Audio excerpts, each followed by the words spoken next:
முதலில் வந்தே மாதரம் முழுமையாக பாடப்பட்டிருக்கிறது. இரண்டாவது தேசிய கீதம், மூன்றாவதாகத்தான் தமிழ் தாய் வாழ்த்து என்கிற முறையில் தான் அந்த நிகழ்ச்சியில் பிடிவாதமாக ஆளுநர் இதில் இப்படி நடந்து கொண்டிருக்கிறார் என்பது உண்மையான கன்னடத்துக்குரியது. ஒரு பெருங்கொள்ளை மாணவர்களை மிகப்பெரிய மன உளைச்சலுக்கும் தற்கொலை பாருங்க. இந்த கேள்வித்தாள் வெளியானதுக்கு பிறகு 22 மாணவர்கள் தற்கொலை செய்து வந்து மாண்டு போயிருக்கு தமிழ்நாடு. இதா பூரா டாக்டர் ஆக வேண்டிய தற்கொலை பண்ணி சாகனா எந்த அளவுக்கு மன உளைச்சலுக்கு இந்த தேர்வு வந்து உள்ளாக்கி இருக்குன்னு பாருங்க. ஏற்கனவே கர்நாடக மாநில சட்டம் கையில் இருக்கு, ராஜஸ்தான் மாநிலம், பஞ்சாப் போன்ற பல மாநிலங்களில் ஏற்கனவே தனி சட்டங்கள் இயற்றப்பட்டு ஏற்கனவே இருக்கு. அப்புறம் எங்களை போன்ற அமைப்புகள் சட்டத்தையே உருவாக்கி கொடுத்துருக்கோம். அதில் ஏதாவது சட்ட ரீதியான சில வார்த்தைகள் போக்குவரத்து இருக்கும்போது கிட்டத்தட்ட நாங்கள் இந்த சட்டம் எத்தகைய தன்மை கொண்டதாக இருக்க வேண்டும் என்கிற முறையில் எங்களுடைய வழக்கறிஞர் குழுவினுடைய முழுமையான ஆய்வுக்கு பிறகுதான் தயார் பண்ணி நாங்கள் கொடுத்துருக்கோம். அவங்க கொடுத்துருந்தா கொடுத்துருக்கலாம், இது கொஞ்சம் கூடுதல் காலம் எடுக்கிற மாதிரி தான் இருக்குது. பாராளுமன்றத்தில் மத்திய இணையமைச்சர் அந்த மாதிரி சொன்னது என்பது தான் சொல்லுகிற பதிலினுடைய விளைவுகள் என்ன என்பதை பற்றி கவலைப்படாமல் பொறுப்பற்றத்தனமான பதில். அவர் சொன்ன பதில் வேணா இறுதி தீர்ப்பில் அப்படி இல்லை. Tamil Nadu unit of CPIM shares a good rapport with TVK leader Vijay and his ministers. The Marxist Communist Party not only provides outside support for TVK to form the government, but also provides guidance in decision-making issues relating to state rights. Today, our guest is CPIM State Secretary, Mr. Shanmugam. In this freewheeling chat, he will be talking to us about the TVK, the style of the TVK governance, and also the alliance equation between TVK and CPIM. வணக்கம் sir. வணக்கம். தமிழ்தாய் வாழ்த்து பாடுவது தொடர்பா ஒரு சர்ச்சை இப்போ எழுந்திருக்கு. நீங்களும் ஒரு கண்டன அறிக்கை வெளியிட்டிருந்தீங்க பார்த்தேன். அரசு நிகழ்ச்சிகளில் தமிழ்தாய் வாழ்த்து வந்து 3வது பாடலாக தான் பாடுறாங்க. இந்த முறை வந்து இதுக்கு முன்னாடி இல்லை, இப்போ பின்பற்றப்படுது மத்திய அரசாங்கத்தினுடைய கைடன்ஸ்னால அப்படின்னு. இந்த முறையை மாற்றுறதுக்கு வந்து ஒரு தனி சட்டம் கொண்டு வரணும் அப்படின்னு உங்களோட அறிக்கையில் குறிப்பிட்டிருக்கீங்க. இந்த சர்ச்சை தொடர்பாக டிவிகே கவர்மெண்ட்டோடைய செயல்பாடு எந்த விதத்தில் இருக்குன்னு நினைக்கிறீங்க? அவங்க முழு கவனத்தை கொடுக்குறாங்கன்னு நினைக்கிறீங்களா, இல்லை ரொம்ப மென்மையான போக்கை கடைபிடிக்கிறாங்கன்னு நீங்கள் நினைக்கிறீங்களா? அதாவது ஆளுநர் அர்லேகர் அவர்கள் பதவியேற்ற அன்றைக்கும் வந்தே மாதரம் என்பதுதான் முதலில் பாடப்பட்டது. அவர் கேரள கவர்னராக இருந்து இங்கே தமிழ்நாட்டு ஆளுநராக பொறுப்பேற்கிற அன்றைக்கும் வந்தே மாதரம் என்பதுதான் பாடப்பட்டது. அது வந்து திமுக ஆட்சி காலத்தில். அதற்கு பிறகு அமைச்சரவை பதவியேற்ற போதும் 2வது அமைச்சரவை விரிவாக்கம் ஆளுநர் மாளிகைக்குள் நடந்த போதும் இந்த வந்தே மாதரம், தேசிய கீதம், தமிழ் தாய் வாழ்த்து இந்த வரிசையில் தான் பாடப்பட்டது. அப்போதே எங்களுடைய கடுமையான ஆட்சேபனை வந்து நம்ம தெரிவிச்சிருக்கோம். அப்போது விளக்கம் அவங்க சொன்னது என்பது ஆளுநர், குடியரசுத் தலைவர், குடியரசு துணைத் தலைவர் இவர்களெல்லாம் பங்கேற்கக்கூடிய கலந்து கொள்ளக்கூடிய நிகழ்ச்சிகளை பொறுத்தவரை இந்த முறையைத்தான் கடைபிடிக்க வேண்டும் என்று மத்திய அரசாங்கம் சுற்றறிக்கை மூலமாக வற்புறுத்தி இருக்கிறது என்ற முறையில் சொன்னாங்க. அப்படியே இருந்தாலும் அந்தந்த மாநிலத்திற்கான மொழிப்பாடல் என்று இருந்ததுன்னு சொன்னால் அதுக்குத்தான் முக்கியத்துவம் தரணும்.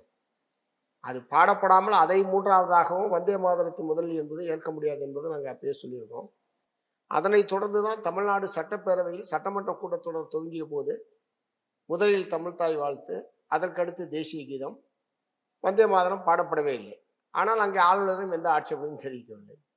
இப்போது 2 நாட்களுக்கு முன்பாக மனோன்மணியம் சுந்தரனார் பல்கலைக்கழகத்தில் பட்டமளிப்பு விழா நடைபெற்ற போது அதற்கு முன்பாகவே நிகழ்ச்சி நிரலில் இந்த வரிசையில் தான் பாடப்பட வேண்டும் என்கிற முறையில் ஆளுநர் மாளிகையிலிருந்து உத்தரவு வந்திருப்பதாக மனோன்மணியம் சுந்தரனார் பல்கலைக்கழகத்துடைய துணைவேந்தர் ஒரு பத்திரிகையாளர் சந்திப்பிலே தெரிவித்தார். அப்போதே எங்களுடைய ஆட்சேபனையெல்லாம் நாங்கள் தெரிவிச்சிருக்கோம். இதுக்கு உடன்படக்கூடாது, தமிழ்நாடு அரசாங்கம் தன்னுடைய எதிர்ப்பை தெரிவிக்க வேண்டும் என்பதை நாங்கள் வந்து வெளிப்படையாக சொன்னோம்.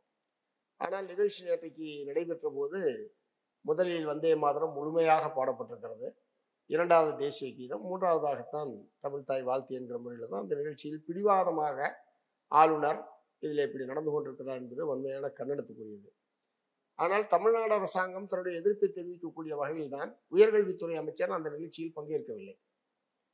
மக்களால் தேர்ந்தெடுக்கப்பட்ட பிரதிநிதிகள் யாருமே கலந்து கொள்ளவில்லை. 3வது பல்கலைக்கழகத்துக்கே விடுமுறை விட்டு மாணவர்கள் கூட கலந்து கொள்ளாத வகையில் தான் அந்த நிகழ்ச்சி என்பது நடத்தப்பட்டிருக்கிறது. அதாவது பட்டம் பெறுபவர்கள் மட்டுமே பங்கேற்கக்கூடிய ஒரு நிகழ்ச்சியாக இந்த நிகழ்ச்சி என்பது நடத்துது. இந்த மாதிரி ஒரு தமிழ்நாட்டுக்கு விரோதமான, தமிழ்நாட்டோடு முரண்படுகிற வகையில் இப்படி ஒரு நிகழ்ச்சியை நடத்த வேண்டிய அவசியம் என்ன என்கிறே நான் முதல்ல அந்த கேள்வியை கேட்க விரும்புகிறேன். ஆகவே தான் இது ஒவ்வொரு துறையும் ஆளுநர் ஆர்.என். ரவியா இருக்கட்டும், அருணேகரா இருக்கட்டும், அல்லது வேறு சில யாராக இருக்கட்டும், இப்படி ஒவ்வொரு துறையும் இது பிரச்சனை ஆகிறதுனால தான் தமிழ்நாடு சட்டமன்றத்தில் தமிழ்நாட்டை பொறுத்தவரை அரசு நிகழ்ச்சிகள் எதுவாக இருந்தாலும் அதில் தமிழ் தாய் வாழ்த்து தான் முதலில் பாடப்படும் என்பதை உத்தரவாதப்படுத்தக்கூடிய வகையில் ஒரு புதிய சட்டத்தை இயற்ற வேண்டும்.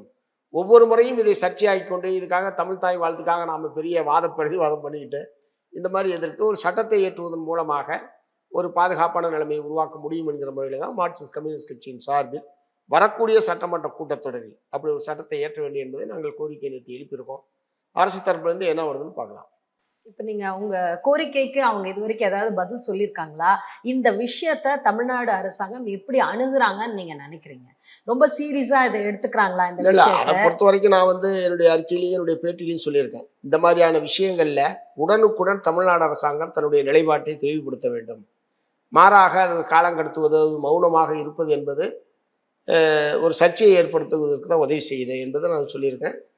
நேற்றைக்கு இது கடைசி ஏதோ அந்த பள்ளி கல்வித்துறை அமைச்சர் திரு ராஜ்மோகன் அவர்கள் ஒரு கருத்தை சொல்லியிருக்காரு. இது கடைசியாக இருக்கட்டும், இனிமேல் இப்படி நடைபெறாது என்கிற முறையில் நேற்றைய நிகழ்வுக்கு பிறகு அவர் சொல்லியிருக்காரு. எங்களை பொறுத்த வரைக்கும் இது ஒரு நிரந்தரமான தீர்வு காணப்பட வேண்டும். ஒவ்வொரு முறை வரும்போது ஏதாவது ஒரு விளக்கம் அளிப்பது அல்லது ஒரு சமாதானம் சொல்வது என்பதற்கு பதிலாக ஒரு சட்டம், தமிழ்நாடு சட்டமன்றத்துக்கு சட்டம் நிறைவேற்றுகிற அதிகாரம் இருக்கிறது. அதை பயன்படுத்தி ஒரு சட்டத்தை நிறைவேற்றுவதன் மூலமாக இதுக்கு ஒரு நிரந்தரமான தீர்வை எட்ட முடியும் என்பதுதான் என்னுடைய கருத்து. சரி சார். இப்ப சமீபமா இந்த ஆனர் கில்லிங் தொடர்பாகவும் நீங்க ஒரு மாடல் டிராஃப்ட் ஒன்றை கொடுத்துருந்தீங்க அரசாங்கத்துக்கிட்ட. இந்த மாதிரி சாதி ரீதியா நிறைய கொலைகள் நடக்குது, அது தடுக்கப்படணும் அப்படின்றத பத்தி. அப்போ அதுக்கு என்ன பதில் உங்களுக்கு வந்தது? நீங்க கொடுத்த மாடல் டிராஃப்டை கவர்மெண்ட்ல படிச்சு பார்த்தாங்களா? வரப்போற அசம்பிளில அதை ஏதாவது நிறைவேற்றுறதுக்கு வாய்ப்பு இருக்கா? என்ன சொல்லியிருக்காங்க? இல்ல, சாதி ஆணவ கொலைகளை தடுப்பதற்கு ஒரு தனிச்சட்டம் வேண்டும் என்பது கிட்டத்தட்ட ஒரு 15 வருஷமா நாங்கள் வற்புறுத்திட்டு இருக்கிற ஒரு பிரச்சனை. ஏற்கனவே 2015ஆம் ஆண்டு எங்களுடைய சட்டமன்ற குழு தலைவராக இருந்த தோழர் ஏ சவுந்தரராஜன் அவர்கள் சட்டமன்றத்தில் ஒரு தனிநபர் மசோதாவை தாக்கல் செய்திருந்தார். அப்புறம் அவருடைய பதவி காலம் முடிஞ்சதுனால அதுக்கு வேல்யூ இல்லாமல் போயிடுச்சு. அது ஒன்று. ஆகவே தொடர்ச்சியாக நாங்கள் வற்புறுத்துகிற பிரச்சனை. இந்த கவின் கணேஷ் கொலைக்கு பிறகு அது மாநில அளவில் ஒரு பெரிய ஈர்ப்பை ஏற்படுத்தி ஒரு பிரச்சனையாக இருந்தது. மாநில மக்களுடைய கவனத்தை ஈர்த்தது. அதனால அதை ஒட்டித்தான் அப்போது முதலமைச்சராக இருந்த மாண்புமிகு மு.க. ஸ்டாலின் அவர்களை நேரடியாக சந்தித்து ஒரு தனிச்சட்டை ஏற்ற வேண்டியதற்கான அவசியம் என்ன என்பதை நாங்கள் வற்புறுத்தோம். ஏன்னா அதுக்கு முன்னாடி இருந்த அரசாங்கங்கள் எல்லாமே ஓ பன்னீர்செல்வத்தை பொறுத்த வரைக்கும் ஆணவ படுகொலை என்பதே தமிழ்நாட்டில் நடக்கவே இல்லை என்று சொல்லி அவர் சொல்லிட்டாரு. இவர்களை பொறுத்தவரை அப்படி ஒரு தனிச்சட்டம் தேவையில்லை, இருக்கிற கிரிமினல் சட்டங்கள் மூலமாகவே, இருக்கிற குற்றவியல் சட்டங்கள் மூலமாகவே இதற்கு தண்டனை பெற்றுத்தர முடியும், தனிச்சட்டம் வேண்டாம் என்பதுதான் திமுகவின் கருத்தாகவும் இருந்தது. இந்த கவின் கணேஷ் கொலைக்கு பிறகு நாங்கள் அதை பூரா ஒரு நீண்ட நேரம் எடுத்து நான், தோழர் திருமாவளவன், தோழர் முத்தரசன் 3 பேரும் சேர்ந்து போனோம். சேர்ந்து போய் இந்த கோரிக்கையை வற்புறுத்தினோம். அப்போது அவர் ஏற்றுக்கொண்டார் தனிச்சட்டம் வேண்டும் என்பதற்கு. அதை ஒட்டித்தான் நீதிபதி K.N. பாஷா ஆணை என்பது அமைக்கப்பட்டது. அந்த K.N. பாஷா ஆணையை இன்னமும் தன்னுடைய பரிந்துரையை மாநில அரசுக்கு கொடுக்கவில்லை. K.N. பாஷா ஆணையத்திடமும் நாங்கள் எங்களுடைய பரிந்துரையை கொடுத்துருக்குறோம். நேரடியாக போய் கொடுத்துருக்குறோம். எங்களுடைய தீண்டாமொழி புனணி கட்சியின் சார்பில் கொடுத்துருக்குறோம். நாங்கள் ஒரு தனி சட்டத்தையே உருவாக்கி கொடுத்துருக்குறோம். அது ரொம்ப வரவேற்று மகிழ்ச்சியாக அவர் பேசினார் K.N. பாஷா அவர்கள். மிகப்பெரிய வேலையை நீங்கள் செஞ்சுருக்கீங்க, நான் செய்ய வேண்டிய வேலையை நீங்கள் செஞ்சுருக்கீங்க, உண்மையில ரொம்ப பாராட்டுக்கள். இது எல்லாமே அரசுக்கு நாங்கள் பரிந்துரைப்பதற்கு பெரிய உதவியாக இருக்குன்னு சொல்லி இடையில கேட்டபோது அவங்க இந்த ஆணையத்தினுடைய பரிந்துரை வந்த பிறகுதான் அதை பற்றி பரிசீலிக்க முடியும் என்ற முறையில் தான் அரசுடைய கருத்தாக இருக்கு. ஏன்னா இதற்கென்று ஒரு ஆணையம் அமைக்கப்பட்டிருக்கிற நிலையில நடுவில் வேறு விதமான நடவடிக்கை போறது பொருத்தமாக இருக்காதுன்னு அவங்க நினைச்சிருக்கலாம். ஸோ என்னுடைய வேண்டுகோள், திரு K.N. பாஷா அவர்களுடைய ஆணையம் எவ்வளவு விரைவாக முடியுமோ அவ்வளவு விரைவாக தன்னுடைய பரிந்துரையை தமிழ்நாடு அரசுக்கு கொடுப்பதன் மூலமாக விரைவாக அந்த தனிச்சட்டம் இயற்றப்படுவதை உறுதிப்படுத்த வேண்டும் என்பதுதான் என்னுடைய வேண்டுகோள். இப்போ முன்ன ஆட்சியில் இருந்த திமுகவாகட்டும், அதிமுகவாகட்டும், இப்ப தற்போது ஆட்சியில் இருக்கக்கூடிய தாவேகா அரசாங்கமாகட்டும், இவங்கள்ல யார் வந்து இந்த மாதிரியான சாதி ரீதியான பிரச்சனைகளோ, இல்ல சாதி ரீதியான இந்த மாதிரி ஆணவ கொலைகளுக்கு எதிரா கொஞ்சம் சீக்கிரமா, வேகமா அவங்க செயல்பட்டாங்க அப்படின்னு நீங்க நினைக்கிறீங்க? ஏன்னா இப்போ வந்து ஆணையம் அமைச்சிருக்காங்க. ஆனா ஆணையம் இன்னும் பரிந்துரை குடுக்கல. அது இன்னும் காலதாமதம் ஆயிட்டே தான் இருக்கு. இந்த காலதாமதம் அப்படின்றது வந்து அவங்களுக்கான ஒரு சேஃப்கார்டா அரசாங்கத்துல ஆட்சியில் இருக்கிறவங்க நினைக்கிறாங்களா? இல்ல இது உண்மையிலுமே ரொம்ப டைம் எடுக்கிற ஒரு டைம் கன்சூமிங் ப்ராசஸ் தானா? இல்ல இல்ல முயற்சி எடுத்தா இவ்வளவு சீக்கிரம் நாள் பண்ண முடியுமா? இல்ல இவ்வளவு நாள் அவங்க கொடுத்திருந்தா கொடுத்துருக்க முடியும். ஏன்னா ஏற்கனவே கர்நாடக மாநில சட்டம் கையில இருக்கு, ராஜஸ்தான் மாநிலம், பஞ்சாப் போன்ற பல மாநிலங்களில் ஏற்கனவே தனி சட்டங்கள் இயற்றப்பட்டு ஏற்கனவே இருக்கு. அப்புறம் எங்களை போன்ற அமைப்புகள் சட்டத்தையே உருவாக்கி கொடுத்துருக்கோம். அதுல ஏதாவது சட்டம் ரீதியான சில வார்த்தைகள் போக்குவரத்து இருக்கும்போது கிட்டத்தட்ட நாங்கள் இந்த சட்டம் எத்தகைய தன்மை கொண்டதாக இருக்க வேண்டும் என்கிற முறையில் எங்களுடைய வழக்கறிஞர் குழுவினுடைய முழுமையான ஆய்வுக்கு பிறகுதான் தயார் பண்ணி நாங்கள் கொடுத்துருக்குறோம். அவங்க கொடுத்துருந்தா கொடுத்துருக்கலாம். இது கொஞ்சம் கூடுதல் காலம் எடுக்கிற மாதிரி தான் இருக்கு.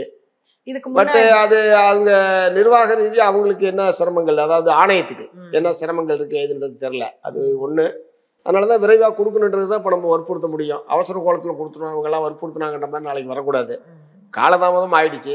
ஒரு வரக்கூடிய சட்டம் என்பது ஒரு எல்லா வகையிலும் ஒரு உள்ளடக்கிய எல்லா பன்முக இந்த இந்த இந்த சாதி ஆணவம் சம்பந்தமான எல்லா விதமான அம்சங்களையும் உள்ளடக்கிய ஒன்றாக அது வந்து இருக்க வேண்டும்.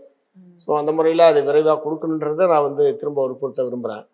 மற்றபடி இந்த 3 கட்சிகள் இல்ல, பொதுவாகவே இடதுசாரிகள் சோஷியல் ஜஸ்டிஸ் அவங்களோட முக்கியமான சமூக நீதினு சொல்றது வேற. சமூக நீதின்றது அவங்க சொல்றது ஒரு குறுகிய வட்டத்துக்குள்ள சொல்றாங்க. குறிப்பா இந்த மாதிரியான சாதிய மோதல்கள், சாதி ஆணவ கொலைகள், அல்லது சாதி மறுப்பு திருமணங்கள், அல்லது தீண்டாமை கொடுமைகள், ஆலய நுழைவு தடுப்பது போன்ற பலவிதமான பிரச்சனைகளில் இந்த கட்சிகள் எல்லாம் பட்டியல் சாதி மக்கள் பக்கம் நின்று அவர்கள் பேசுவதில்லை. எல்லா கட்சிகளுமே இந்த இது எல்லாமே சொல்றேன் நான். இடதுசாரிகளை தவிர, அதே மாதிரி தலித்து மக்களுக்கு பிரதிநிதித்துவப்படுத்தக்கூடிய கட்சிகளை தவிர, பிரதானமான பெரிய கட்சிகளாக இருக்கக்கூடிய கட்சிகள் யாரும் இந்த மக்களின் பக்கம் நின்று பேசுவதில்லை. அதுக்கு மிக முக்கியமான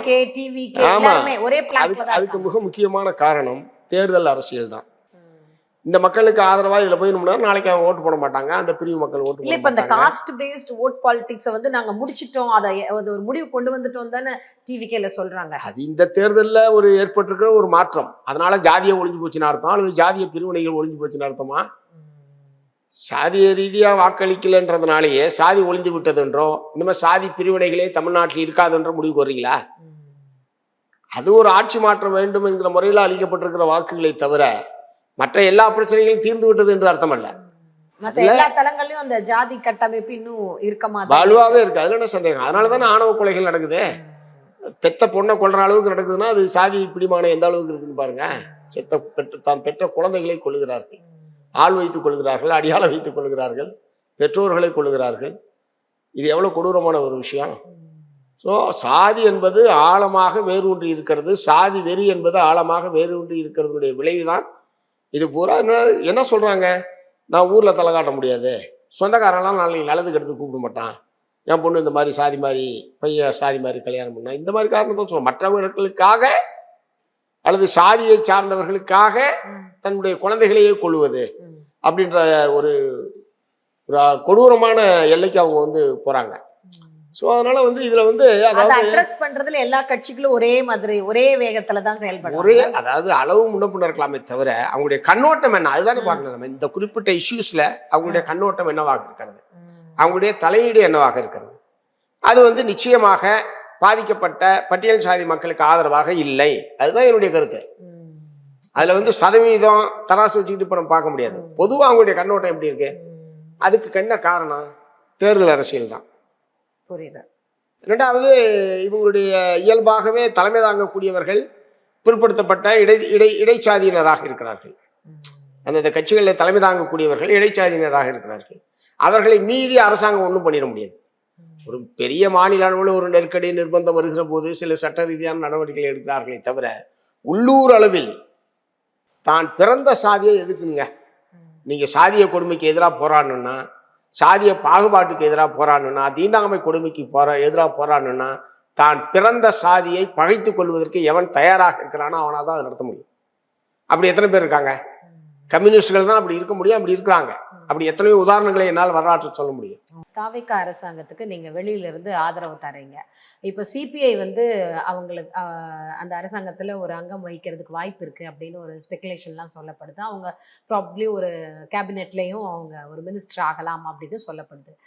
சிபிஐஎம்க்கு ஏன் அந்த மாதிரியான ஒரு ஆசை இல்லையா? நீங்க ஒரு கேபினெட்ல ஒரு மினிஸ்டரா உங்களோட பிரதிநிதிகள் இருந்தா உங்களுக்கு இன்னும் உங்களுடைய கருத்துக்களை இன்னும் சொல்ல முடியும் இல்லையா? அதாவது உங்களுக்கான ஸ்பேஸ் இன்னும் நிறைய மார்க்சிஸ்ட் கிடைக்கும். கம்யூனிஸ்ட் கட்சியை பொறுத்த வரைக்கும் அமைச்சரவையில் செல்வாக்கு செலுத்துகிற அளவுக்கு எங்களுடைய பலம் வேண்டும், பலம் இருக்கணும். நீங்க சொன்ன மாதிரி சொல்லலாம், ஏத்துக்கணும்னு அவசியம் கிடையாதுல்ல. மெஜாரிட்டி மற்றவர்களாக இருக்கிற நிலையில் நாங்கள் சொன்னோன்றதை கூட வெளியே சொல்ல முடியாது.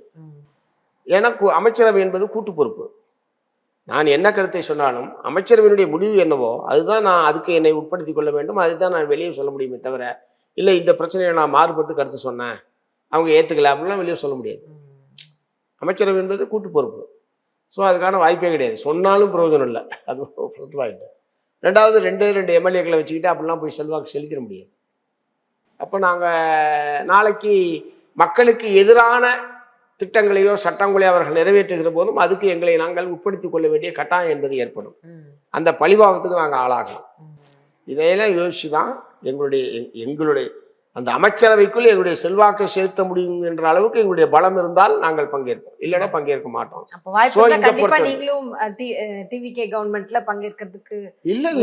இப்பதான் 2 பேர் தான் இருக்கோம், எப்படி வாய்ப்பு இருக்கும்? 2 எம்எல்ஏக்கள் தானே. செல்வாக்கு என்பது இப்போ ஒரு 20-25 எம்எல்ஏ அடுத்த எலெக்ஷன்ஸ் அதான் எங்களுடைய செல்வாக்கு. இதை பொறுத்து எங்களுடைய செல்வாக்கு பலம் சட்டமன்றத்தில் அமைச்சரவைக்குள் செல்வாக்கு செலுத்துகிற எங்களுடைய பலம் அதிகரிக்கிற போதுதான் அது நடக்குமே தவிர இப்போதுன்றதுக்கு வாய்ப்பே கிடையாது. அதெல்லாம் யோசிச்சுதான் நாங்க வெளியில இருந்த ஆதரவு அமைச்சரவையில் பங்கேற்பதில்லை என்கிற இப்ப நிறைய ஐயுஎம்எல் இல்லாட்டி ஐயுஎம்எல் ஆகட்டும் விசிகே எல்லாருமே பங்கெடுத்திருக்காங்க இல்லையா? அவங்களுக்கான வாய்ப்புகள் என்ன எப்படி இருக்குன்னு நினைக்கிறீங்க? இதே மாதிரி அவங்க கருத்தை வெளில சொல்ல முடியாம தான் இருக்காங்களா? மினிஸ்டர் பதவி இருந்தா போதும்ன்றதுக்காக இல்ல அது அந்தந்த கட்சி எடுத்திருக்கிற சுயேட்சையான முடிவு, அது அவங்களுக்கான உரிமை. அவங்க பங்கேற்றிருக்காங்க, அதுல இருக்கிற அனுபவத்தை அவங்க தான் சொல்லணும். இந்த 70-75 நாளையில என்ன எக்ஸ்பீரியன்ஸு அப்படின்றத அவங்க தான் சொல்ல முடியும். பட் அந்த ஒரு கட்சி பங்கேற்கணும்னு முடிவு எடுக்கலாம், ஒரு கட்சி பங்கேற்க வேணாம்னு முடிவு எடுக்கலாம், அதாவது அவங்களுடைய சுயேட்சையான முடிவு. பட் இந்திய கம்யூனிஸ்ட் கட்சியை பொறுத்த வரைக்கும் அவர் அப்படி சொல்லலன்னு தான் என்கிட்ட சொன்னார். அதாவது அமைச்சரவையில் இப்போது பங்கேற்போம் என்று நான் சொல்லவில்லை. இப்ப நான் என்ன சொன்னேன்னா அதே தான், எதிர்காலத்தில் பலமடைகிற போது நாங்களும் பங்கேற்போம் என்ற முறையில் தான் சொன்னதை தவிர இப்போது, ஏன்னா நாங்கள் 2 பேரும் சேர்ந்து தான் அந்த முடிவு எடுத்தோம். இந்திய கம்யூனிஸ்ட் கட்சியும் மார்க்சிஸ்ட் கம்யூனிஸ்ட் கட்சியும் சேர்ந்து தான் வெளியில இருந்து ஆதரவு என்கிற முடிவை ஒத்த கருத்தோடு நாங்கள் எடுத்திருக்கிறோம். ஸோ அதுக்கு மாறுபட்டு அவங்க ஒரு இதை சொல்றதுக்கு வாய்ப்பு இல்லை. இருந்தாலும் வெளியில அப்படிலாம் ஊடகங்களில் வந்ததுனால தோழர் வீரபாண்டியன் அவர்களிடத்தில் நான் கேட்டபோது, நாம் இடதுசாரிகள் வலுவடைகிற போது பங்கேற்போம்னு சொன்னதோட அது இப்படி ஆரம்பிச்சு அப்படின்ற மாதிரி தான் விளக்கங்கள் என்பது சொன்னார். சரி, ஓகே. இப்போ ஜனநாயகன் படம் பார்த்தீங்களா நீங்க? இல்லையா? படம் பார்க்கறது ரொம்ப ரேரு. சரி, டிவிகே லீடர் விஜயா அவரை பார்க்கறதுக்கும் சினிமால ஒரு ஹீரோவா அவரை பார்க்கறதுக்கும் என்ன உங்களுக்கு ஏதாவது டிஃபரன்ஸ் தெரியுதா? ஏன்னா கடைசி படம் அவரது ஒரு அந்த படம் என்ன தீமை என்ன இதுன்னு தெரியல. அது நீண்ட சர்ச்சைகளுக்கு பிறகு பல தடைகளை தாண்டி அந்த படம் இப்போ வெளியே வந்திருக்கு. அதனால அந்த படம் பொதுவாகவே திரைப்படங்களுக்கு யாருக்கு போய் திரைப்படம் பார்க்கறதுன்றது ரொம்ப இதாச்சு. யாராவது முக்கியமான இயக்குனர்கள் பிரிவு போட்டு அந்த மாதிரி கூப்பிட்டாங்கன்னா அந்த மாதிரி போகிறது இருக்கிறத தியேட்டருக்கு போகிறதுன்றது இனிமேல் எப்போ போனோன்னு கூட ஞாபகம் இல்லை அந்த மாதிரி இது. அதனால் அந்த பிரச்சனை இல்லை. மற்றபடி ஒரு முதலமைச்சர் என்கிற முறையில் அவரை சந்திப்பதோ கருத்துக்களை சொல்வது என்பது எங்களுக்கு எதுவும் பிரச்சனை இல்லை. அவர் நிதானமாக கேட்கிறார், பொறுமையாக கேட்கிறாரு. அதன் மீது நடவடிக்கைகள் என்ன என்பதை பார்க்க வேண்டியிருக்கு. மற்றபடி அதில் ஒன்றும் பிரச்சனை இல்லை. பட் இப்போ தானே வந்திருக்காங்க. எவ்வளவு அக்சஸபிளா இருக்காரு உங்களுக்கு? அதான் நிதானமா கேட்கிறாரு. அது எவ்வளவு நேரம்னாலும் கோரிக்கைகள் அது சம்பந்தமான விளக்கங்கள் மற்றதை கேட்டுக்கொள்கிறார். சிலவற்றை செய்திருக்கிறார்கள், சிலவர் பரிசீலனையில் இருக்கலாம். அந்த மாதிரிலாம் தான் போயிட்டு இருக்கு. பார்ப்போம். ஏன்னா இந்த ஜனநாயகன் படம் வந்த அன்னைக்கு பார்த்தீங்கன்னா நிறைய அமைச்சர்கள்லாம் வந்து அவரோட கடைசி படம்னு சொல்லி கண்ணீர் விட்டு அழுத காட்சிகள்லாம் வந்தது. இல்லை, இயல்பா ரசிகர்களா இருந்தவங்க, அதாவது அவங்க இப்ப திரைப்பட ரசிகர்கள், அவங்களுக்கு அதுதான் அது பிடிச்சது. அது அவங்க இப்போ ஒரு ஏற்பட்ட மாற்றத்துல அமைச்சர்களாக ஆயிருக்கிறாங்க. திடீர்னு ரசிக மனப்பான்மை முழுவதையும் விட்டுவிட்டு எங்களை மாதிரி திரைப்படத்துக்கு மாறிட முடியுமா? அது ஒரு குற்றமா பார்க்க வேண்டிய அவசியம் இல்லை என்னை பொறுத்த வரைக்கும். அதாவது இல்ல ஏன் அந்த பிரச்சனை வந்தது, அது ஏன் அது விவாதிக்கப்பட்டுச்சு அப்படின்னா, அன்னைக்கு பாத்தீங்கன்னா நாடு முழுவதும் இந்த காக்ரோச் ஜனதா பார்ட்டி அவங்க அந்த யங்ஸ்டர்ஸ் எல்லாரும் சேர்ந்து பெரிய போராட்டம் ஆமா. இந்தியா முழுவதும் எல்லா இடத்துலயும் நடந்துட்டு இருந்தது. எல்லா அதாவது ஊர்லயும் இல்ல பெரிய இல்ல பிரச்சனையா இந்த அதை பேசினாங்க. திரைப்படம் வெளியிடுகிற தேதி என்பது முன்கூட்டியே தீர்மானிக்கப்பட்டது. ம். 20ஆம் தேதி தடியடி தாக்குதல் என்பது முற்றிலும் எதிர்பாராது. அப்ப தியேட்டர்லாம் புக் பண்ணி இது பண்ண பிறகு திடீர்னு ரத்து பண்ண முடியாதுல்ல. பலாயிரம் கோடி ரூபாய் போட்டு இப்போ ஒரு தொழில் அது. ம்.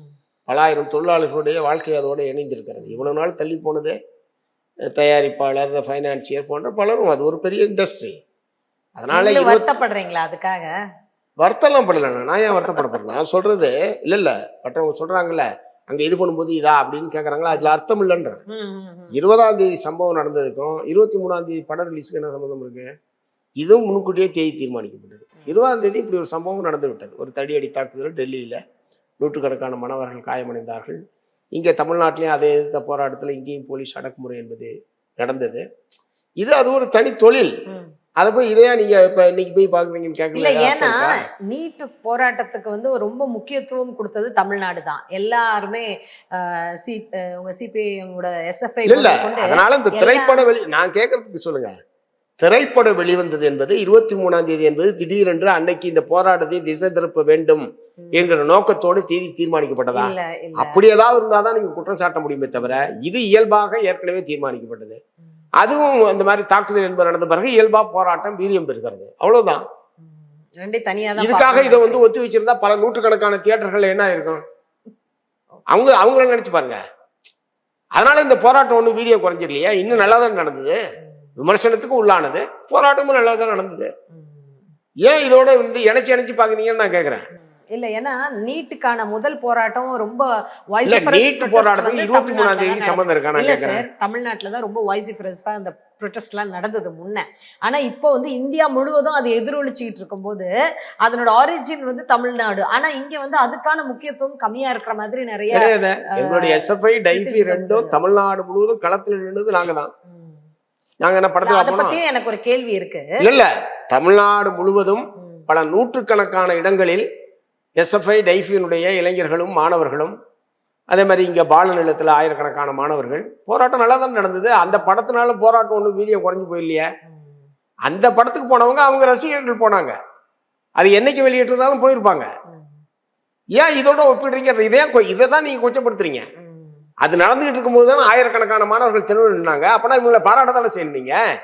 ஏன் அதை நீங்க கோட் பண்ணி இதை மலினப்படுத்துறீங்க? இதை குறைச்சி மதிப்பிடுறீங்க? அது வெளிவந்த அன்னைக்கு தானே ஆயிரக்கணக்கான மாணவர்கள் தெருவில் நின்னா எல்லாருமா போயிட்டான். அது ரசிகர்கள் போகத்தான் செய்வாங்க. ரசிகர்கள் போயிருக்கலாம். ஆனா அமைச்சர்கள் உட்கார்ந்து தேம்பி அழுகிறது, அவங்களும் ரசிகர்களாகப்பட்டது. அதான் நான் சொல்றேன், அவங்களும் ரசிகர்களாக 75 நாளைக்கு முன்னாடி வரைக்கும் ரசிகராக இருந்தவர்கள் அப்படியே தலையில மாறிடுவாங்களா? ஏன் மாறணும்னு எதிர்பார்க்கறீங்கன்றான். திரைப்படத்திலயும் ஒருத்தன் எப்ப அவங்க முழு அமைச்சருக்கான இல்ல அமைச்சர்னா திரைப்படம் பார்க்க கூடாதுன்னு ஏதாவது இருக்கா? நிர்வாகத்துல எப்படி இருக்காங்கன்னு நீங்க பாக்கணுமே தவிர திரைப்படம் பாக்குறது கேள்வி எழுப்புறது, திரைப்படத்துல உணர்ச்சி வசப்பட்டு அழுகிறதையோ மற்றதையோ கிண்டல் கேள்வி பண்றது, இதெல்லாம் என்ன அரசியல் நான் கேட்கறேன். இதெல்லாம் அரசியலுக்காக பண்றது. நிர்வாகத்துல ஒழுங்கா இருக்காரா இல்லையா? நிர்வாகத்தை ஒழுங்கா பண்றானா இல்லையா? அதுல நீங்க கேள்வி எழுப்புனீங்கன்னா ஏன் இருக்கு? இதை பூரா பிரச்சனையை திசை திருப்பக்கூடியது. மெயின் இஷ்யூவை விட்டுட்டு அவர் அழுதாரு, கட்சி எப்படி வச்சிருந்தாரு அப்படி வச்சிருந்தாரு, என்ன அரசியல் இதெல்லாம் அரசியலை திசை திருப்புகிற வேலையை ஊடகங்கள் செய்கிறது. பல்வேறு கட்சிகளை சார்ந்தவர்கள் செய்கிறார்கள். அவன் பொறுப்பு ஏற்றுக்கிட்ட வேலையில ஒழுங்கா இருக்கானா இல்லையா? நிர்வாகத்தை ஒழுங்கா நடத்தினா இல்லையா? அதானே நீங்க பார்க்கணும். அதுல கொலா இருந்தா அதை நீங்க விமர்சனம் பண்ணுங்க, கண்டிங்க, எதிர்த்து போராட்டம் நடத்துங்க. நாங்க அதானே பண்ணிட்டு இருக்கிறோம். சரி. இப்போ இந்த காக்ரோச் ஜனதா பார்ட்டியோட ப்ரொட்டஸ்ட் ரொம்ப சக்ஸஸ்ஃபுல்லாக இருந்தது. மினிஸ்டரும் ரிசைன் பண்ணாரு.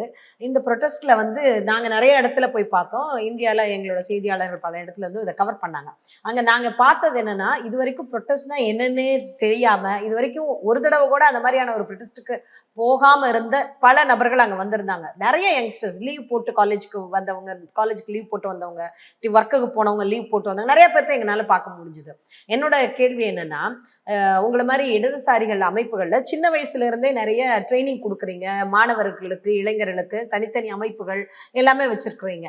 ஏன் இந்த மாரியான ஒரு பெரிய சப்போர்ட் உங்கள மாரியான கட்சிகள் ரொம்ப ட்ரெடிஷ்னலா நீங்க அத பண்ணிட்டே இருக்கிறீங்க. பல விஷயங்களுக்கு போராடுறீங்க. ஏன் உங்களுடைய ப்ரொட்டஸ்ட்க்கு வந்து இவ்ளோ மக்கள் வரமாட்டேன்றாங்க? இல்ல இவ்ளோ சக்சஸ்ஃபுல்லா ஒரு ப்ரொட்டஸ்ட்ட ஏன் உங்கனால பண்ண முடியல இந்த காலத்துல? அப்படிலாம் ஒண்ணு கிடையாது. இப்ப வந்து விவசாயிகள் போராட்டம் நடந்ததுல டெல்லியில, யார் லீட் பண்ணது? ம். இடதுசாரிகள் இல்லைன்னா அந்த போராட்டம் அந்த அளவுக்கு நடந்திருக்குமா? ஒரு வருஷம் காலத்துல நடந்தது. ம். நாடு தழுவிய அளவில் நடந்தது. டெல்லியில பல சங்கங்களை சேர்ந்து நடந்தது. பட் அதை ஒரு ஒரு அகில இந்திய அளவிலான இது ஆக்குனதுல இடதுசாரிகள் விவசாயிகள் தான் முக்கியமான ரோல். இஷ்யூ பேஸ்டு தான். எல்லா இஷ்யூக்கும் வந்துட மாட்டாங்க. இப்ப இதே இளைஞர்கள் இதுல வந்து கல்வி துறையின் மீது அல்லது இந்த ஒன்றிய ஆட்சியாளர்கள் மீதான கோபத்தை இதில் பங்கேற்றதன் மூலமாக இளைஞர்கள், மாணவர்கள் வெளிப்படுத்தி இருக்கிறார்கள். இப்ப நீட்டுக்கு வந்த மாதிரியே வேற ஒரு பிரச்சனைக்கு இப்ப விலைவாசி உயர்வுக்கு எதிராக அதை நடத்துறாங்கன்னு வச்சுக்கோ, வந்துருவாங்கன்னு சொல்ல முடியாது. இல்ல மாணவர்களுடைய பிரச்சனைகளுக்கே கூட உங்களுடைய அமைப்புகள் நிறைய வச்சிருக்கீங்க. மாணவர்களுக்கு, இளைஞர்களுக்கு வச்சிருக்கீங்க. அது மாதிரியான ப்ரொட்டஸ்டுக்கு கூட ஏன் இவ்வளவு மக்கள் வரமாட்டேன்றாங்க அப்படின்னு. அதாவது கம்யூனிஸ்ட் கட்சிக்கு எதிராக, கம்யூனிஸ்ட் கொள்கைக்கு எதிராக 100 ஆண்டு காலமாக கம்யூனிஸ்ட் கட்சி தோன்றிய காலத்திலிருந்து அதற்கு எதிரான பிரச்சாரமும் வலுவாக நடைபெறுகிறது. காக்ரோச் பார்ட்டிக்கு அந்த மாதிரி எதிர்ப்பே கிடையாது. அதனால அதோட எங்களை ஒப்பிடாதீங்க. கம்யூனிசத்துக்கு எதிராக, கம்யூனிஸ்ட் கட்சிக்கு எதிராக ஒரு வலிமையான பிரச்சாரத்தை முதலாளித்துவ சக்திகள், முதலாளித்துவ கட்சிகள் கடந்த 100 ஆண்டு காலமாகவே நடத்தி கொண்டிருக்கிறார்கள். அவங்களே தான் வின் பண்ணிட்டு இருக்காங்களா? அதுல அவங்களே தான் தொடர்ச்சியா அவங்க தான் இல்ல அதை கவுண்டர் பண்றது என்பது இல்ல. இங்க நடக்கிறது முதலாளித்துவ ஆட்சி. ஊடகங்கள் முதலாளிகள் கையில இருக்கு. முதலாளித்துவ கட்சிகள் தான் அதிகமா இருக்கு. இயல்பாகவே எங்களுக்கு எதிரான பிரச்சாரம் நாங்கள் எங்களோடு ஒப்பிடுகிற போதுதான் அதுதான் வீரியமாகவும் விரிவாகவும் கொண்டு செல்லப்படுகிறது. ஸோ அது ஈஸியா மக்கள் மத்தியில் போய் சேர்ந்துருக்குது. அதையெல்லாம் கடந்து இதை அது அரசியல் ரீதியாகவும், கருத்தியல் ரீதியாகவும், தத்துவார்த்த ரீதியாகவும் புரிந்து கொண்டவர்கள் எங்களோடு வர்றாங்க. ஆக நாங்கள் வந்து அவங்கள பூரா நீங்க சொல்ற மாதிரி எங்களுக்கு பேராசை தான். இப்படி ஒரு வெகுஜன போராட்டங்கள் நம்முடைய தலைமையில் நடைபெற வேண்டும் என்பது எங்களுக்கும் ஆசை, பேராசைன்னு கூட வச்சுங்க. அதுக்கான தொடர் முயற்சிகள் எடுக்குது. இஷ்யூ பேஸ்டு சில இஷ்யூல வருவாங்க, சில இஷ்யூல வரமாட்டாங்க. அப்படிதான் அது வந்து இஷ்யூ பேஸ்டு தான். அப்ப யங்ஸ்டர்ஸை வந்து இன்னும் உங்களுடைய பார்ட்டிக்குள்ள கொண்டு வரதுக்கோ, இல்லை இன்னும் இந்த மாதிரியான பிரச்சனைகள், மாணவர்கள், இளைஞர்கள் சார்ந்த பிரச்சனைகள்ல நிறைய வெகுஜன மக்கள் வந்து கலந்துக்கிற மாதிரி உங்களோட அமைப்புல என்ன மாற்றங்கள் செய்யலாம்னு நினைக்கிறீங்க? இல்ல இளைஞர்கள், மாணவர்களை கட்சிக்குள் அல்லது அமைப்புக்குள் திரட்டுவதற்கான விசேஷமான முயற்சிகள் எடுக்க வேண்டும் என்கிற முறையில பல்வேறு முடிவுகளை நாங்கள் வந்து எடுத்திருக்கோம். அகில இந்திய அளவிலும் சரி, மாநில அளவிலும் சரி. கட்சி பொறுப்புகளில் வந்து இளைஞர்களை கொண்டு வர்றது, குறிப்பிட்ட அளவுக்கு அவங்கள கொண்டு வர்றது. மாணவர்கள், இளைஞர்கள், குறிப்பாக இளைஞர்களை பொறுத்தவரை வேலையின்மை என்பது ஒரு உலக தழுவிய மிக முக்கியமான ஒரு பிரச்சனையாக இருக்கு. அதே மாதிரி மாணவர்கள் கல்வி என்பது, தனியார் மையம் என்பது, அனைவருக்கும் சமமான சமத்துவமான கல்வி என்பதற்கு ஒரு மிகப்பெரிய அடி தனியார் மையம். இது போன்ற பிரச்சனைகளில் தீவிரமான போராட்டங்களை முன்னெடுப்பதன் மூலமாக அவர்களை எங்களை நோக்கி கொண்டு வர முடியும்னு நாங்கள் நம்புறோம். அதுக்கான முயற்சிகள் நடைபெறுகிறது. இந்த நீட் பிரச்சனை நடந்துட்டு இருக்கும் போது மினிஸ்டர் நிர்மல் குமார் ஒரு குறிப்பிட்ட ஸ்டூடெண்ட்ஸை வந்து சந்திக்கிறாரு. அவங்கள்ட்ட ஒரு பேசுறாரு. ஒரு வீடியோ கிளிப் இப்போ ரிலீஸ் ஆயிருக்கு. அதில் அவர் என்ன சொல்லியிருக்காருன்னா, நீட்டுக்கு ட்ரை பண்ண ஒரு பொண்ணு கிட்ட நான் பேசினேன். 4 முறை அவங்க வந்து தோல்வி அடைஞ்சிட்டாங்க. நீ வந்துட்டு வக்கீலா போ. நீ ஏன் திரும்பவும் நீட் எழுதி இதுக்கே போகணும்னு நினைக்கிற? நீ வக்கீலா நீ ட்ரை பண்ண. அதே மாதிரி இந்த காலத்தில் வந்து பிளம்பர், அப்புறம் கார்பெண்டர், இந்த மாதிரியான ஜாப்க்கெல்லாம் ரொம்ப டிமாண்ட் இருக்கு. ஒரு வாரம் வெயிட் பண்ண வேண்டியதாக இருக்கு. நீங்கள் ஏன் அந்த மாதிரியான ஜாப் எல்லாம் கன்சிடர் பண்ண மாட்டேன்றீங்க அப்படின்னு இளைஞர்கள் கிட்ட பேசியிருக்காரு. இதை வந்து எப்படி புரிஞ்சுக்கிறது? அவருடைய தெரியல, பார்க்கல நானு. பட் நான் மருத்துவம் படிக்க விரும்புகிறேன் என்றால் அதற்கான வாய்ப்பை அரசு உருவாக்கி தர வேண்டும். நான் வேற என்னவா ஆகணுன்றதுக்கு நீங்க அறிவுரை சொல்றதுக்கு இல்லை. அவர் அப்படி சொன்னாரான்னு எனக்கு தெரியாது. உதாரணத்துக்கு கியூபாவில் மருத்துவம் முழுக்க இலவசம், கல்வியும் இலவசம், சிகிச்சையும் இலவசம் அனைவருக்கும். எவ்வளவு உயர் படிப்பு படிக்கிறதாலும் படிக்கலாம். அந்த மாதிரி ஒரு நிலைமை இங்கே வரணும். நான் என்ன படிக்க விரும்புகிறேனோ அதை படிக்கிறதுக்கான வாய்ப்பு என்பதை எனக்கு அரசு உருவாக்கி தரணும். இல்லை இதுக்கு பதில் இதுக்கு போ அப்படின்னு சொல்றது அறிவுரை. அது தேவையில்லை. நான் விரும்புகிற படிக்கிறதுக்கான ஏற்பாடு என்பது வேணும். அதனால எல்லா மாணவர்களையும் மருத்துவர் ஆகணும்னு விரும்பலையே. மருத்துவம் ஆகணும்னு விரும்புறவங்க தானே நீட் தேர்வுக்கு போகிறான். அவனுக்கு வந்து ஏற்கனவே இதுக்கு நீட்ன்றது வருவதற்கு முன்பாக அவங்க என்ன மதிப்பெண் எடுத்தாங்களோ மதிப்பெண் அடிப்படையில் தானே அட்மிஷன் நடந்தது. அவங்களாம் டாக்டர் ஆகி இப்போ டாக்டர் இருக்க தானே செய்கிறாங்க. அவங்க தொழிலில் ஏதாவது நீங்கள் குறைய காண முடியுமா? ஒருவேளை கூடுதலாக படிக்கிறோன்னா கூடுதலான மருத்துவக் கல்லூரிகளை கட்ட வேண்டுமே தவிர, நீங்கள் நிறைய பேர் வரீங்க ஆகவே வடிகட்டுறதுக்காக நான் இப்படி ஒரு தந்திரத்தை கடைப்பிடிக்கிறேன், நுழைவுத் தேர்வு அல்லது நீட் தேர்வு அப்படின்னு சொல்கிறது. ரெண்டாவது, நீட் தேர்வை பொறுத்த வரைக்கும் அது ஒரு மகா கொள்ளை. அதுக்கு கோச்சு கொடுக்குறன்ற பேரில் ஒரு மகா கொள்ளை, ஒரு மிகப்பெரிய பிஸ்னஸாக அது வந்து நாடு பூரா நடந்துட்டு இருக்கு. அதில் அதுதான் முக்கியம். மாணவர்கள் அதில் வந்து தகுதி உடையவனை ஆக்கிறாங்கன்றதெல்லாம் கிடையாது. இதை வந்து ஒரு மிகப்பெரிய வியாபாரமாக பெரிய பெரிய நிறுவனங்கள் நடத்தி கொண்டிருக்கிறார்கள். அந்த வியாபார நிறுவனங்கள் தான் கேள்வித்தாள்களை லீக் பண்ணுறது போன்ற பலவிதமான மோசடி நடவடிக்கைகள் அவர்கள் தான் ஈடுபடுகிறார்கள். அதனால இந்த மாதிரி நிறுவனங்களை ஒழிச்சு கட்டினாவே தனி கோச்சிங்கெல்லாம் வேணாம், அவன் திறமைக்கு அவன் இருக்கட்டும்னு விட்டாவே பிரச்சனை தீர்ந்துடும். ரெண்டாவது, நான் என்ன கேட்க விரும்புகிறேன், இங்கே இருக்கிற மருத்துவக் கல்லூரியில் இங்கே இருக்கிற தமிழ்நாட்டை சார்ந்த மாணவர்கள் தமிழ்நாட்டில் இருக்கிற மருத்துவக் கல்லூரியில் படிக்கிறதுக்கு அங்கே எதுக்கு அகில இந்திய அளவில் தேர்வு எழுதுனா? இங்கே இருக்கிற எங்களுடைய மாநிலத்துக்குள்ள மருத்துவக் கல்லூரிகளில் நான் சேர்ந்துக்கிறேன், இருக்கிற இடம் வரைக்கும் சேர்றேன், இல்லைன்னா வேற படிப்புக்கு போகிறேன் அல்லது அடுத்த வருஷம் வெயிட் பண்ணுறேன். இது எதுக்கு அகில இந்திய அளவில் தேர்வு நடத்தணும்? அகில இந்திய அளவிலான இடங்களுக்கு அகில இந்திய அளவில் நீங்கள் தேர்வு நடத்துங்க. இப்போ பாண்டிச்சேரி ஜிப்மர் இருக்குது, அது ஆல் இண்டியா இன்ஸ்டியூட்டு, அதில் சேரணும்னா நான் ஆல் இண்டியா லெவலில் இது பண்ணுறது வேறு. என்னுடைய மாநிலத்தில் உள்ள கல்லூரிக்கு அகில இந்திய அளவில் எதுக்கு தேர்வு எழுதணும்? இது வந்து அதை முழுக்க முழுக்க வியாபாரம் தான், ஒரு பெருங்கொள்ளை. மாணவர்களை மிகப்பெரிய மன உளைச்சலுக்கும் தற்கொலை. பாருங்க, இந்த கேள்வித்தாள் வெளியானதுக்கு பிறகு 22 மாணவர்கள் தற்கொலை செய்து கொண்டு மாண்டு போயிருக்க தமிழ்நாடு இதா பூரா. டாக்டர் ஆக வேண்டிய தற்கொலை பண்ணி சாகனா எந்த அளவுக்கு மன உளைச்சலுக்கு இந்த தேர்வு வந்து உள்ளாக்கி இருக்குன்னு பாருங்க. அதைத்தான் பெற்றோர்கள் கவலைப்பட வேண்டும், நம்மள மாட்ட சமூகத்தில் அக்கறை உள்ளவர்கள் கவலைப்பட வேண்டும்.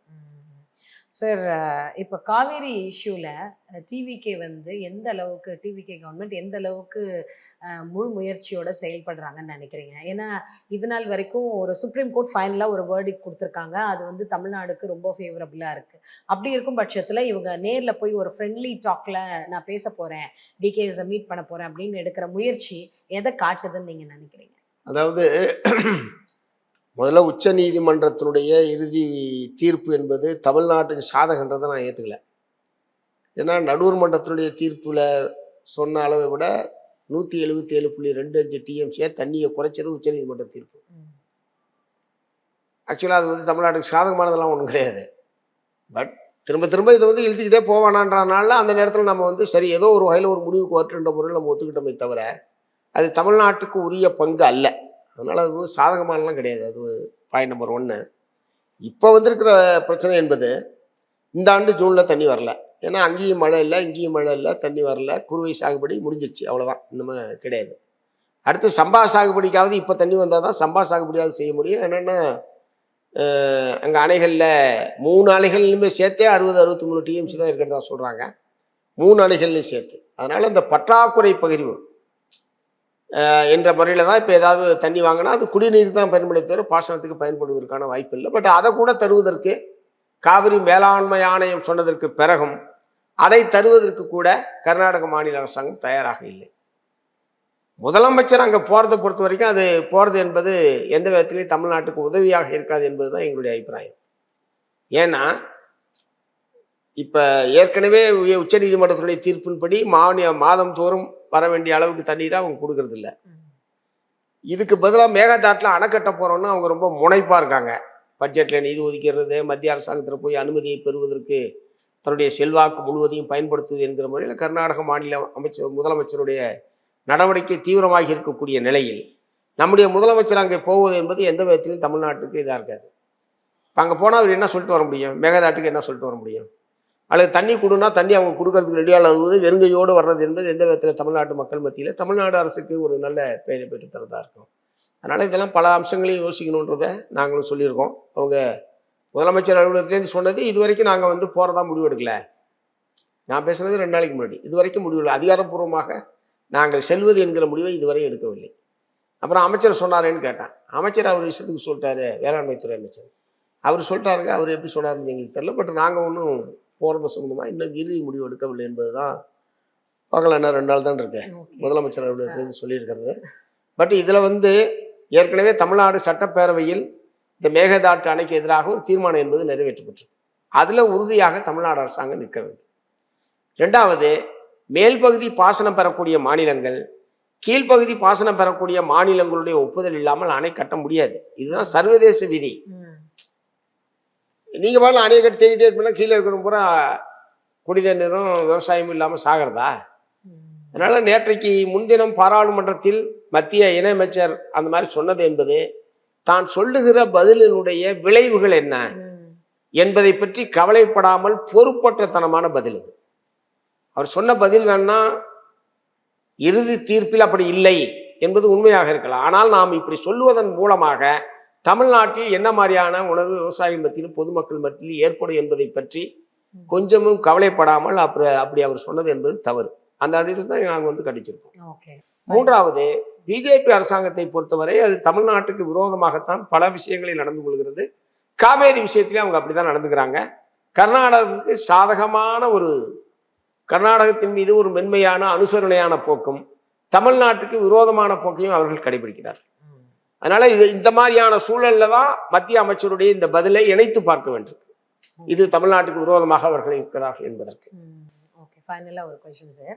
இப்போ நிறைய பொலிட்டிக்கல் கிரிட்டிக்ஸ் என்ன சொல்றாங்கன்னா, தமிழ்நாடு ஐடென்டிட்டி, தமிழ் கல்ச்சர், இந்த மாதிரி நிறைய விஷயங்களை வந்து ரொம்ப அந்த ஐடென்டிட்டிக்காக இதுக்கு முன்னாடி டிஎம்கேவாகட்டும் ஏடிஎம்கேவாகட்டும் அதை ரொம்ப முக்கியத்துவம் கொடுத்தாங்க.